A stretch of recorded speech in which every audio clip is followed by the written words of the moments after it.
ਤੁਹਾਨੂੰ ਸਭ ਨੂੰ ਯਾਦ ਹੋਵੇਗਾ ਕਿ 2016 ਚ ਆਪਣੇ ਦੇਸ਼ ਦੇ ਪ੍ਰਾਈਮ ਮਿਨਿਸਟਰ ਸਾਹਿਬ ਮੋਦੀ ਸਾਹਿਬ ਨੇ ਇੱਕ ਜਨਤਕ ਐਲਾਨ ਕੀਤਾ ਸੀਗਾ ਕਿ ਮੈਂ ਆਉਣ ਵਾਲੇ ਚੰਦ ਸਾਲਾਂ ਚ ਕਿਸਾਨਾਂ ਦੀ ਆਮਦਨ ਦੁੱਗਣੀ ਕਰੂੰਗਾ। ਇਹ ਬੜਾ ਵੱਡਾ ਵਾਅਦਾ ਸੀਗਾ, ਕਿਉਂਕਿ ਆਪਾਂ ਸਾਰੇ ਜਾਣਦੇ ਹਾਂ ਕਿ ਦੇਸ਼ ਦਾ ਜਿਹੜਾ ਕਿਸਾਨ ਹੈ ਤੇ ਖੇਤ ਮਜ਼ਦੂਰ ਉਹ ਸਭ ਤੋਂ ਲਤਾੜਿਆ ਹੋਇਆ ਵਰਗ ਹੈ। ਸਭ ਤੋਂ ਜ਼ਿਆਦਾ ਕਰਜ਼ਾ ਵਾ, ਸਭ ਤੋਂ ਜ਼ਿਆਦਾ ਕਰਜ਼ੇ ਦੀ ਮਾਰ ਕਰਕੇ ਆਤਮ ਹੱਤਿਆਵਾਂ ਅੱਜ ਕਿਸਾਨੀ ਵਰਗ ਦੇ ਵਿੱਚ ਹੋ ਰਹੀਆਂ। ਔਰ ਉਹ ਵਰਗ ਜਿਹੜਾ ਸਭ ਤੋਂ ਜ਼ਿਆਦਾ ਇਮਾਨਦਾਰੀ ਨਾਲ ਕੰਮ ਕਰਦਾ ਵਾ, ਜਿਹਨੇ ਦੇਸ਼ ਵਾਸਤੇ ਪੂਰਾ ਟਿੱਲ ਲਾ ਕੇ ਆਪ ਭੁੱਖੇ ਸੌਂ ਕੇ ਇਸ ਦੇਸ਼ ਦੇ ਅਨਾਜ ਭੰਡਾਰ ਨੂੰ ਭਰਿਆ, ਜਿਹੜਾ ਕਦੀ ਕੋਈ ਜ਼ਿੰਦਗੀ 'ਚ ਬੇਈਮਾਨੀ ਨਹੀਂ ਕਰਦਾ ਦੇਸ਼ ਦੇ ਨਾਲ, ਕੋਈ ਟੈਕਸ ਚੋਰੀ ਨਹੀਂ ਕਰ ਸਕਦਾ, ਕੋਈ ਹੋਰ ਧੋਖਾਧੜੀ ਨਹੀਂ ਕਰਦਾ, ਉਸ ਵਰਗ ਦੇ ਨਾਲ ਇਹ ਵਾਅਦਾ ਕੀਤਾ ਗਿਆ ਦੇਸ਼ ਦੀ ਸਰਕਾਰ ਵੱਲੋਂ ਕਿ ਅਸੀਂ ਤੁਹਾਡੀ ਆਮਦਨ ਜਿਹੜੀ ਆ ਉਹ ਡਬਲ ਕਰਾਂਗੇ। ਠੀਕ 6 ਸਾਲ ਬਾਅਦ ਮੈਂ ਅੱਜ ਖੜਾ ਇੱਥੇ ਤੁਹਾਡੇ ਕੋਲ। 6 ਸਾਲਾਂ ਬਾਅਦ ਆਪਾਂ ਇੱਕ ਜੈਨੂਇਨ ਜੀ ਗੱਲ ਰੱਖੀਏ ਕਿ ਕੀ ਉਹਨਾਂ ਦੀ ਆਮਦਨ ਡਬਲ ਹੋਈ ਆ ਕਿ ਘਟੀ ਆ। ਜੇ ਆਪਾਂ ਅੱਜ ਦੇ ਮਹਿੰਗਾਈ ਦਰ ਨੂੰ ਦੇਖੀਏ, ਪ੍ਰਾਈਸ ਇੰਡੈਕਸ ਨੂੰ, ਇਨਫਲੇਸ਼ਨ ਨੂੰ, ਤੇ ਫਿਰ ਮੈਂ ਬੜੇ ਦਾਅਵੇ ਨਾਲ ਕਹਿ ਸਕਦਾ ਕਿ ਤੁਸੀਂ ਸਾਰੇ ਮੇਰੇ ਨਾਲ ਅਗਰੀ ਕਰੋਗੇ ਕਿ ਆਮਦਨ ਅਸਲ ਵਿੱਚ ਘਟੀ ਆ, ਕਿਉਂਕਿ ਜਿਹੜੀਆਂ ਸਾਡੀਆਂ ਇਨਪੁਟਸ ਐਗਰੀਕਲਚਰ ਦੀਆਂ, ਜਿੱਦਾਂ ਮਿਸਾਲ ਦੇ ਤੌਰ ਤੇ ਡੀਜ਼ਲ ਆ, ਜਾਂ ਖਾਦਾਂ ਦੇ ਰੇਟ ਨੇ, ਜਾਂ ਕੀੜੇ ਮਾਰ ਦਵਾਈਆਂ ਦੇ ਰੇਟ ਨੇ, ਜਾਂ ਸਾਡੀ ਲੇਬਰ ਦੀ ਰੇਟ ਆ, ਟਰੈਕਟਰਾਂ ਦੇ ਭਾਅ ਆ, ਉਹਦੇ ਨਾਲ ਇੰਪਲੀਮੈਂਟਸ ਦੇ ਭਾਅ ਆ, ਇਹ ਤਾਂ ਕਈ ਗੁਣਾ ਜ਼ਿਆਦਾ ਵੱਧ ਗਏ ਨੇ। ਕੱਲਾ ਡੀਜ਼ਲ ਹੀ ਆ 2014 ਦੇ ਵਿੱਚ ਡੀਜ਼ਲ ਦੀ ਕੀਮਤ 56 ਰੁਪਏ ਪ੍ਰਤੀ ਲੀਟਰ ਸੀਗੀ, ਅੱਜ 90 ਰੁਪਏ ਤੋਂ ਜ਼ਿਆਦਾ ਡੀਜ਼ਲ ਦਾ ਭਾਅ ਆ। ਮਤਲਬ ਆਲਮੋਸਟ 60% ਇਨਕਰੀਜ਼ ਕੱਲੇ ਡੀਜ਼ਲ ਦੇ ਵਿੱਚ ਆ। ਤੇ ਖਾਦਾਂ ਦੀ ਤਾਂ ਕੀਮਤਾਂ ਅਸਮਾਨ ਨੂੰ ਛੂ ਰਹੀਆਂ ਵਾ, 200-300% ਕਈ ਚੀਜ਼ਾਂ ਦੀਆਂ ਕੀਮਤਾਂ ਵਧ ਗਈਆਂ।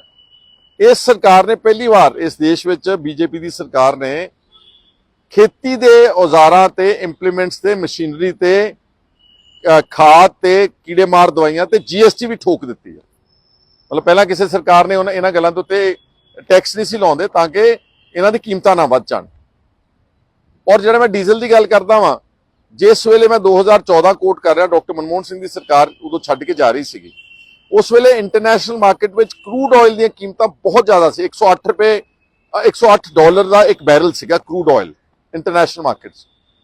ਅੱਜ ਦੀ ਡੇਟ ਵਿੱਚ ਜਿਹੜਾ ਕਰੂਡ ਆਇਲ ਦੀ ਕੀਮਤ ਹੈਗੀ ਆ ਉਹ ਘਟ ਕੇ ਸ਼ਾਇਦ ਜਿਹੜੀ ਉਹਦੀ ਕੀਮਤ ਹੈਗੀ ਆ ਕਰੂਡ ਆਇਲ ਦੀ, ਉਹ ਸਮਝ ਲਓ ਤੁਸੀਂ ਕਿ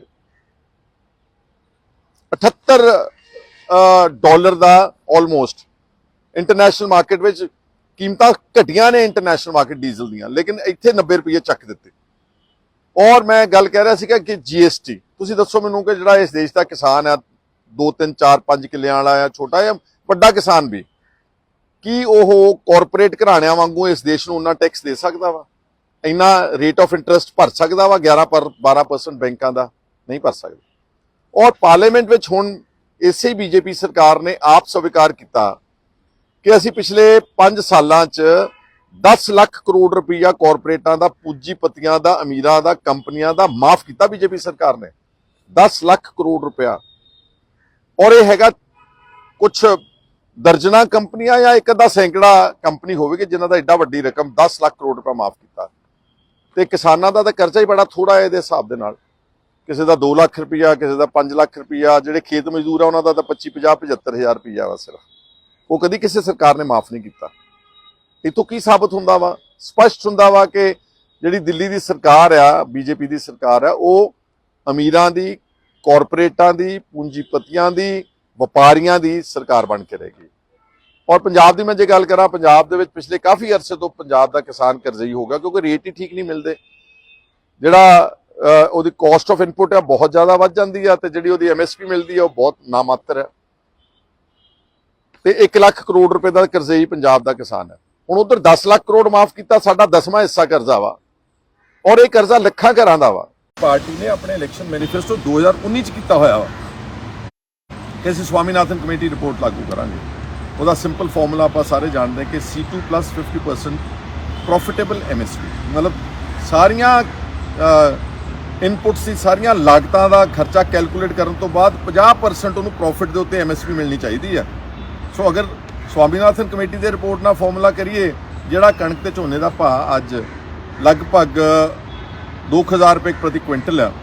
ਜੇ ਸਵਾਮੀਨਾਥਨ ਕਮੇਟੀ ਰਿਪੋਰਟ ਦੇ ਨਾਲ ਕੈਲਕੂਲੇਟ ਕੀਤਾ ਜਾਵੇ ਤਾਂ ਉਹਦਾ ਭਾਅ ਅੱਜ ਆਲਮੋਸਟ 4000 ਰੁਪਏ ਕੁਇੰਟਲ ਚਾਹੀਦਾ ਵਾ। ਫਿਰ ਹੋਣੀ ਸੀ ਸਾਡੀ ਕੀਮਤ ਆਮਦਨ ਡਬਲ, ਫਿਰ ਸਾਡਾ ਕਰਜ਼ਾ ਜਿਹੜਾ ਸੀਗਾ ਉਹ ਘਟਣਾ ਸੀਗਾ। ਲੇਕਿਨ ਆਪਣੀ ਤਾਂ ਕੀਮਤ ਰਹੇਗੀ 2000 ਰੁਪਈਆ। ਜੇ ਆਪਾਂ ਕੀਮਤਾਂ ਦੇ ਹਿਸਾਬ ਨਾਲ ਤੇ ਮਹਿੰਗਾਈ ਦੇ ਦਰ ਦੇ ਹਿਸਾਬ ਨਾਲ ਕੈਲਕੂਲੇਟ ਕਰਾਂਗੇ, ਸਾਡੀ ਆਮਦਨ ਘਟਾਈ ਆ ਪਿਛਲੀਆਂ ਸਰਕਾਰਾਂ ਦੇ 8-7 ਸਾਲਾਂ ਬੀਜੇਪੀ ਦੀ ਸਰਕਾਰ ਨੇ। ਸੋ ਇਸ ਲਈ ਮੇਰੇ ਵੀਰੋ ਇਹ ਗੱਲਾਂ ਕਹਿਣ ਨੂੰ ਹੁੰਦੀਆਂ ਨੇ, ਲੇਕਿਨ ਇਹ ਸਰਕਾਰਾਂ ਕਦੀ ਸਹੀ ਮਾਇਨਿਆਂ ਵਿੱਚ ਕਰਦੀਆਂ ਨਹੀਂ। ਔਰ ਦੁੱਖ ਦੀ ਗੱਲ, ਅਫਸੋਸ ਦੀ ਗੱਲ ਹੈ ਕਿ ਇਹ ਆਪਾਂ ਇੰਡੀਆ ਗੱਲ ਕਰ ਲਓ, ਆਲਮੋਸਟ 60-70% ਪਿੰਡਾਂ 'ਚ ਲੋਕੀ ਵੱਸਦੇ ਨੇ। ਸਾਰੇ ਕਿਸਾਨ ਖੇਤੀ ਨਾਲ ਜੁੜੇ ਹੋਏ ਨੇ, ਕਿੱਤਾ ਹੀ ਖੇਤੀ ਆ ਜ਼ਿਆਦਾ, ਲੇਕਿਨ ਸਭ ਤੋਂ ਲੋ ਪ੍ਰਾਇੋਰਟੀ ਸੈਕਟਰ ਹੈਗਾ ਉਹ ਪੰਜਾਬ ਹੀ ਲਾ ਲਓ ਤੁਸੀਂ। ਮੈਂ ਤੁਹਾਨੂੰ ਪਿਛਲੀ ਵਾਰੀ ਵੀ ਕਿਹਾ ਸੀ, ਹੁਣ ਫਿਰ ਕਹਿ ਦਿੰਦਾ ਕਿ ਪੰਜਾਬ ਪਿਓਰਲੀ ਆਪਾਂ ਕਹਿੰਦੇ ਖੇਤੀ ਪ੍ਰਧਾਨ ਸੂਬਾ ਵਾ।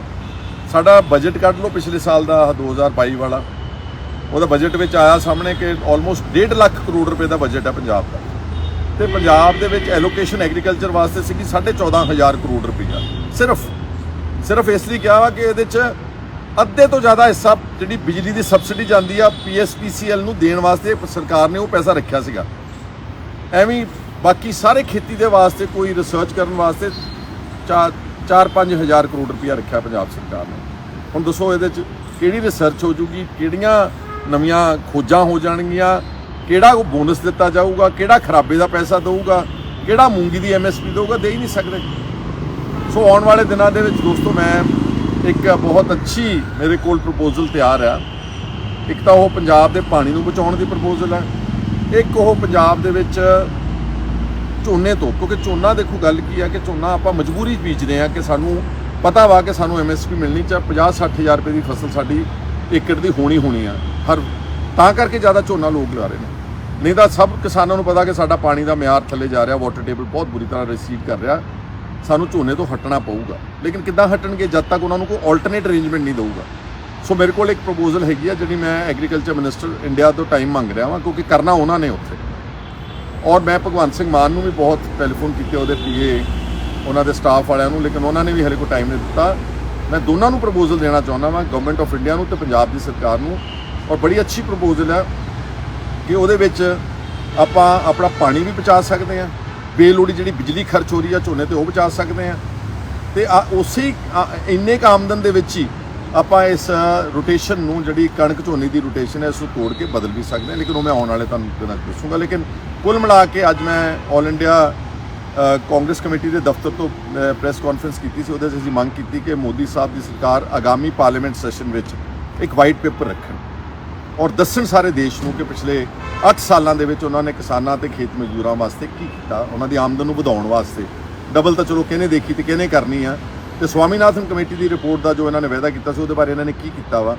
ਕਿਉਂਕਿ ਅੱਜ ਤੁਸੀਂ ਦੇਖੋਗੇ ਕਿ ਕਿਸਾਨਾਂ ਦਾ ਜਿਹੜਾ ਐਡਾ ਵੱਡਾ ਅੰਦੋਲਨ ਹੋਇਆ ਔਰ ਉਹਦੇ 500-600 ਬੰਦਾ, 600-700 ਬੰਦਾ ਆਪਣੀ ਜਾਨ ਗਵਾ ਗਿਆ, ਤੇ ਜਦੋਂ ਉਹਨਾਂ ਨਾਲ ਸਮਝੌਤਾ ਕੀਤਾ, ਕਹਿੰਦੇ ਜੀ ਅਸੀਂ MSP ਨੂੰ ਲੀਗਲ ਗਰੰਟੀ ਦੇਵਾਂਗੇ, ਉਹ ਭੱਜ ਗਈ ਬੀਜੇਪੀ ਦੀ ਸਰਕਾਰ, ਲੱਭਦੀ ਨਹੀਂ ਕਿਤੇ। ਉਹਨਾਂ ਦੇ ਜਿਹੜੇ ਕ੍ਰਿਮੀਨਲ ਕੇਸਿਸ ਸੀਗੇ, ਫੌਜਦਾਰੀ ਦੇ ਕੇਸ ਬਣਾਏ ਸੀ ਅੰਦੋਲਨ ਦੇ ਦੌਰਾਨ, ਉਹ ਨਹੀਂ ਕਿਸੇ ਨੇ ਵਾਪਸ ਲਏ। ਹੋਰ ਜਿਹੜੇ ਵਾਅਦੇ MSP ਦੀ ਕਮੇਟੀ ਬਣਾਉਣੀ ਸੀ, ਉਹ ਬਿਲਕੁਲ ਆਪਣੇ ਹੱਥ ਟੋਕਿਆਂ ਦੀ ਬਣਾਤੀ, ਉਹਦੇ 'ਚ ਅਸਲ ਕਿਸਾਨ ਆਗੂ ਪਾਏ ਨਹੀਂ। ਸੋ ਇਸ ਕਰਕੇ ਅਸੀਂ ਸਾਰੇ ਚਾਹੁੰਦੇ ਹਾਂ ਕਿ ਦੇਸ਼ ਦੇ ਕਿਸਾਨ ਤੇ ਪੰਜਾਬ ਦੇ ਕਿਸਾਨ ਦਾ ਕੋਈ ਹਾਲਾਤ ਬਦਲਣਗੇ ਤਾਂ ਅਲਟੀਮੇਟਲੀ ਪੰਜਾਬ ਦੇ ਕਿਸਾਨਾਂ ਦੇ ਤਾਂ ਹਾਲਾਤ ਬਦਲ ਸਕਦੇ ਨੇ ਜੇ ਪਾਕਿਸਤਾਨ ਦਾ ਵਪਾਰ ਦਾ ਬਾਰਡਰ ਚੰਗੀ ਤਰ੍ਹਾਂ ਖੋਲ੍ਹਣ right up till central Asia. ਲੇਕਿਨ ਉਹ ਗੱਲ ਅਲੱਗ ਹੈ, ਅੱਜ ਮੈਂ ਉਸਸੇ ਨਹੀਂ ਜਾਣਾ ਚਾਹੁੰਦਾ। ਮੈਂ ਇਹ ਪੁੱਛਣਾ ਚਾਹੁੰਦਾ BJP ਨੂੰ ਕਿ ਤੁਸੀਂ ਦੱਸ ਦਿਓ ਕਿ ਪਿਛਲੇ 8 ਸਾਲਾਂ ਵਿੱਚ ਕਿਸਾਨਾਂ ਤੇ ਖੇਤ ਮਜ਼ਦੂਰਾਂ ਦੀ ਆਮਦਨ ਵਧਾਉਣ ਵਾਸਤੇ ਤੁਸੀਂ ਕੀ ਕੀਤਾ। ਅਗਰ ਤੁਹਾਨੂੰ ਗੱਲਾਂ ਠੀਕ ਲੱਗੀਆਂ ਤਾਂ ਇਸ ਨੂੰ ਸ਼ੇਅਰ ਕਰ ਲੈਣਾ। ਤੁਹਾਡਾ ਸਾਰਿਆਂ ਦਾ ਬਹੁਤ ਬਹੁਤ ਸ਼ੁਕਰੀਆ, ਧੰਨਵਾਦ ਜੀ।